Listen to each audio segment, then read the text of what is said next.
हम अपनी जान के दुश्मन को अपनी जान कहते हैं। हम अपनी जान के दुश्मन को अपनी जान कहते हैं। मोहब्बत की इसी मिट्टी को हिंदुस्तान कहते हैं, हिंदुस्तान कहते हैं। जो दुनिया में सुनाई दे उसे कहते हैं खामोशी, जो आंखों में दिखाई दे उसे तूफान कहते हैं। जो ये दीवार का सुराख है साहब, जो ये दीवार का सुराख है, चाइना, अमेरिका, पाकिस्तान साजिशों का हिस्सा है, मगर हम इसे अपने घर का रोशनदान कहते हैं, अपने घर का रोशनदान कहते हैं। परम सम्माननीय निर्णायक मंडल के सदस्यों, सभा में उपस्थित सभी गणमान्य व्यक्ति, मैं नेहा वर्मा देश प्रेम और राष्ट्र निर्माण के उपलक्ष्य पर अपने कुछ विचार आप सभी के साथ साझा करना चाहूंगी। आज़ादी का असली मतलब वही समझ सकता है जिसने कभी गुलामी की हो। हम सौभाग्यशाली हैं कि हमने स्वतंत्र भारत में जन्म लिया। यूं तो आज़ादी की लौ 1857 में ही जल चुकी थी, जो वर्षाल बनकर 1947 में हमारे देश को आज़ाद कराई।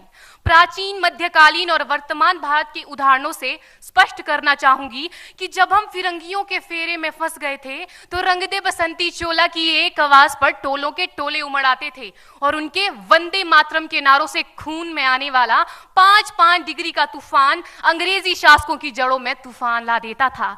लोग मर जाते थे, मिट जाते थे, फांसी चढ़ जाते थे, तो वो भी अपनी देशभक्ति साबित कर रहे होते थे, क्योंकि ये उस दौर की देशभक्ति की कसौटी थी। उसके बाद 62, 65 और 71 के युद्धों में अपना सुहाग गवा देने वाली औरत, जब घर के हालात ये हो जाया करते थे कि प्यार भी भरपूर गया, मांग का सिंदूर गया, नन्हे नौनिहालों की लंगोटियां चली गई, छोटी छोटी बेटियों की चोटियां चली गई, बाप की कमाई गई, भाई की पढ़ाई गई, ऐसा एक विस्फोट हुआ पता ही चला नहीं, पूरे जिस्म की ही कई बोटियां चली गई। और आपके लिए तो एक आदमी मरा है साहब, किंतु मेरे घर की तो रोटियां चली गई, मेरे घर की तो रोटियां चली गई वाले हालात पैदा हो जाने के बावजूद भी एक माँ अपने बेटे को सरहद पर दुश्मनों की धज्जियां उड़ाने के लिए भेज देती थी और उसे पत्र लिखाकर ये भेजा करती थी कि अम्मा ने खत लिखा है बड़े ही चाव से, पुत्र मेरे ना घबरा जाना, 1 इंच भी पीछे ना हटना, चाहे इंच इंच कट जाना, चाहे इंच इंच कट जाना। इस तरह पूरा परिवार अपनी देशभक्ति साबित कर रहा होता था। तब देश बलिदान मांगता था, तब देश लड़ जाने को कहता था, तब देश मर जाने को, मिट जाने को, फांसी चढ़ जाने को कहता था। किंतु आज देश लड़ जाने को नहीं कहता, आज देश मर जाने को, मिट जाने को, फांसी चढ़ जाने को नहीं कहता, बल्कि मेरे विचारों में यदि कोई व्यक्ति अपना काम पूरी ईमानदारी, पूरी मेहनत और पूरी लगन से करे ना, तो वही सबसे बड़ा देशभक्त है। मैं नहीं मानती कि फेसबुक और व्हाट्सएप की डीपी को 3 रंग में रंगना ही देशभक्ति है। और यदि आप कहेंगे कि साल में 2 बार हाथ में तिरंगा ले लेना देशभक्ति है, तो मैं पूछना चाहूंगी कि फुटपाथ में रहने वाला वो बच्चा ट्रैफिक की छांव में नंगे पांव में जब तिरंगा बेच रहा होता है, तो क्या इसे आप उसकी देशभक्ति कहेंगे? ये उसकी देशभक्ति नहीं, उसके पेट के भूख की शक्ति है जो उसे ऐसा करने पर मजबूर करती है। क्योंकि ना मस्जिद को जानते हैं, ना शिवालों को जानते हैं, ना मस्जिद को जानते हैं, ना शिवालों को जानते हैं। जो पेट के भूखे होते हैं ना, वो सिर्फ भोजन के निवालों को जानते हैं, वो सिर्फ भोजन के निवालों को जानते हैं।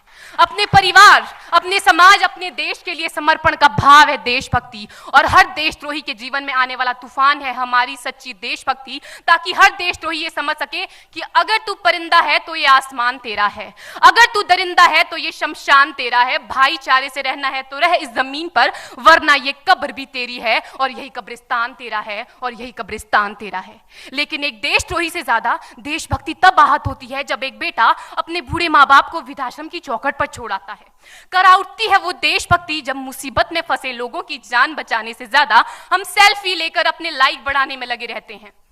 आज के इस दौर में वो युवा जिनके ऊपर जिम्मेदारी थी अपने देश, अपने समाज, अपने राष्ट्र की आशाओं को बांधे रखने की, वही युवा अब 4x4 इंच की छोटी सी स्क्रीन पर अपनी कोमल अंगुलियों के घर्षण मात्र से अपनी भावनाओं की इमोजी भेज रहा है। 4 बोतल वोट का काम मेरा रोज का ने भारत का भविष्य तबाह कर रखा है। हम ना एक ऐसे समाज में जीते हैं जहां लड़कों से बात करता देख जो भाई हड़काते हैं, लड़कों से बात करता देख जो भाई हड़काते हैं, वही भाई अपनी गर्लफ्रेंड के किस्से घर में हंस हंस कर सुनाते हैं। और मैं बता दूं, महिला सुरक्षा के मामले में हम आज भी 4थे नंबर पर आते हैं।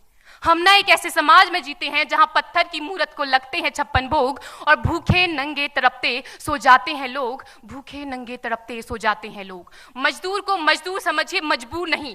गरीब को काम दीजिए, दान नहीं। और अगर दान देने के इच्छुक हैं तो जीते जी रक्तदान दीजिए और मरने के बाद अंग दान देकर किसी मरते हुए को जीवन दान दीजिए। यही सच्ची देशभक्ति और यही सच्चा राष्ट्र प्रेम है। ना सरकार मेरी है ना रब मेरा है, ना सरकार मेरी है ना रब मेरा है, और ना ही ये बड़ा सा नाम मेरा है। बस इतनी सी बात का गुरूर है मुझे कि मैं भारत की हूं और ये भारत मेरा है और ये भारत मेरा है। परंतु एक वैचारिक बीमारी हमारे समाज में मुझे नजर आती है। कहा जाता है हम दुनिया के सबसे बड़े लोकतंत्र हैं, जहां हिंदू पैदा होते हैं, मुस्लिम, सिख और ईसाई भी पैदा होते हैं, लेकिन बदकिस्मती है अब इंसान पैदा नहीं होते। और मेरे विचारों में ना हिंदू की जरूरत है ना मुसलमान की जरूरत है। राष्ट्र निर्माण के लिए केवल अच्छे इंसान की जरूरत है, केवल अच्छे इंसान की जरूरत है। जरा सोच कर देखिए, ये पेड़ पौधे और शाखाएं भी परेशान हो जाएं अगर परिंदे भी हिंदू और मुसलमान हो जाएं।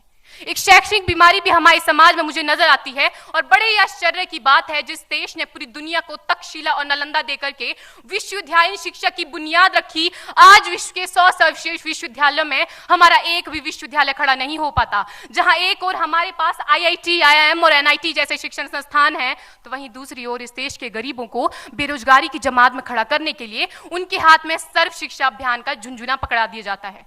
और मैं बता दूं, इस शैक्षणिक बीमारी का केवल एक कारण वो ये कि हमारे देश की शिक्षा नीति केवल 2 तरह के लोगों के लिए बनती है। पहले वो जो विद्वान हैं और दूसरे वो जो धनवान हैं। इसी तरह की कई गजब की बीमारियां हैं, और इन बीमारियों की जो जड़ है ना, वो हमारा अंधविश्वास। और मेरे विचारों में जब तक इस देश का युवा अपनी सफलता के लिए मंदिरों में जा जाकर नारियल फोड़ फोड़ कर भगवान को रिश्वत लगाता रहेगा, हमारे समाज का शिक्षित वर्ग ही बिल्ली के रास्ता काटने पर खड़े हो जाना, अपने धर्म अपनी जाति को ऊंचा मानकर दूसरों के धर्म की अवहेलना करता रहेगा, तब तक ना तो इस देश से अंधविश्वास खत्म होगा और ना ही हमारा राष्ट्र निर्माण संभव होगा। हमारी संस्कृति, हमारी सभ्यता को दुनिया ने शीश नवाया है, तो क्यों आस्था के नाम पर हमने अंधविश्वास फैलाया है? मेरे विचारों में हमारा राष्ट्र निर्माण तब संभव होगा जब इस देश में महिलाओं की पूजा नहीं, उनकी इज्जत की जाएगी। राष्ट्र निर्माण तब संभव होगा जब हम जातिगत आरक्षण नहीं बल्कि सामाजिक सशक्तिकरण पर बात करेंगे। राष्ट्र निर्माण तब संभव होगा जब स्वच्छता अभियान में केवल सरकार नहीं बल्कि सड़क पर चलने वाला हर एक नागरिक हाथ बंटाएगा, स्वच्छ भारत स्वस्थ भारत को दिल से अपनाएगा। असल मायने में हमारा राष्ट्र निर्माण तब संभव होगा जब एक गरीब बच्चा मध्याह्न भोजन के नहीं बल्कि ज्ञान अर्जन के लिए सरकारी स्कूल की चौखट पर कदम रखेगा। और हमारा राष्ट्र निर्माण तब तक संभव नहीं होगा जब तक एक नागरिक नैतिक रूप से सटीन, चारित्रिक रूप से भ्रष्ट, मानसिक रूप से दिवालिया, धार्मिक रूप से अंधा, राजनीतिक रूप से गंदा, स्वैच्छिक मान मूल्यों के आंकड़ों में जिन्न शिन्न पैपंदमयी अखंड भारत को खंड खंड करता रहेगा, तब तक हमारा राष्ट्र निर्माण संभव नहीं होगा। बड़ी बड़ी बातें नहीं, छोटी छोटी कोशिशें करनी होगी, क्योंकि ठोकर हमें पहाड़ से नहीं पत्थरों से लगा करती है। I being an Indian, I being a student, I being a symbol daughter of this motherland feel proud to be an Indian। और मैं सैल्यूट करना चाहूंगी सरहद पर दिन रात हमारी रक्षा के लिए खड़े हर उस जवान को, इस देश की पुलिस, प्रशासन और किसान को, और इस देश के हर उस व्यक्ति को जो अपना काम पूरी ईमानदारी, पूरी मेहनत और पूरी लगन से करते हैं, जिनके बिना राष्ट्र निर्माण की कल्पना करना भी असंभव सा लगता है। और आज इस मंच पर पूरी जिम्मेदारी के साथ मैं भारत की बेटी ये कहती हूं कि हमारा राष्ट्र निर्माण तब संभव होगा जब हम सभी, मैं, आप, हम सब मिलकर प्रयास करेंगे, क्योंकि हमारे देश की जिम्मेदारी नहीं है हमें आगे ले जाने की, हमारी जिम्मेदारी है अपने देश को आगे ले जाने की, अपने राष्ट्र को आगे ले जाने की, अपने वतन को आगे ले जाने की। तो अंत में मैं बस यही कहना चाहूंगी, मेरा हिंदुस्तान महान था, महान है, महान रहेगा। मेरा हिंदुस्तान महान था, महान है, महान रहेगा। होगा हौसला सबके दिलों में बुलंद तो एक दिन पाकिस्तान भी जय हिंद कहेगा। पाकिस्तान ही क्यों, सारा जहान जय हिंद कहेगा, क्योंकि सारे जहां से अच्छा हिंदुस्तान हमारा, सारे जहां से अच्छा हिंदुस्तान हमारा, हम बुलबुलें हैं इसकी, ये गुलिस्तान हमारा, ये गुलिस्तान हमारा। जय हिंद, वंदे मातरम।